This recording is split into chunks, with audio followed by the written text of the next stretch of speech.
அன்பியும் YouTube இல்லந்தோறும் இறைசாட்சி உள்ளந்தோறும் மகிழ்ச்சி. இன்னும் உறக்க கத்தினான். எந்த ஒரு விசுவாசி உம்மை கூவி அழைக்க வேண்டும், உம்மோடு பேச வேண்டும், உரையாட வேண்டும் என்று முடிவெடுத்து விட்டால் போதும், எதையும் அதற்காக செய்வான். எந்த ஒரு சூழ்நிலையும் சந்திக்கும் ஒரு துணிவு பிறக்கும். எத்தனை 1000 பேர் எதிரே வந்தாலும் ஒரு கை பார்த்து விடலாம் என்கிற தைரியம் மலரும். இந்த தைரியம் எங்கிருந்து பர்த்திமேயுக்கு வந்தது? அவன் ஒரு கண் தெரியாதவன், பிச்சைக்காரன், வாழ்க்கை தரம் தாழ்த்தப்பட்டிருந்த சூழ்நிலையிலும் அதட்டினால் அடங்கி போகக்கூடிய சூழலில் இருந்தவன்.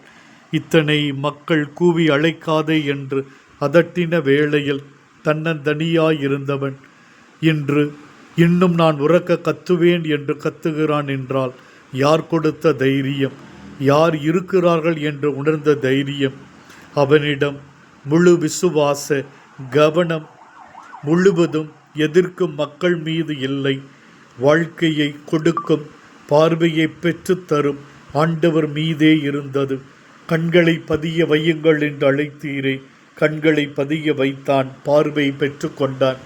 ஆண்டவரே, நாங்களும் ஒவ்வொரு நாளும் உம்மீது விசுவாச கண்களை பதிய வைத்து எங்களுடைய வாழ்க்கையில் வெற்றி நடை போட எங்களுக்கு வரம் தாரும். இந்த நாள் முழுவதும் எங்களை வழி நடத்தியருளும். இந்த அன்பியம் யூடியூப் சேனலை நீங்கள் ஷேர் பண்ணுங்க, சப்ஸ்கிரைப் பண்ணுங்க, லைக் பண்ணுங்க. Wish you all the best.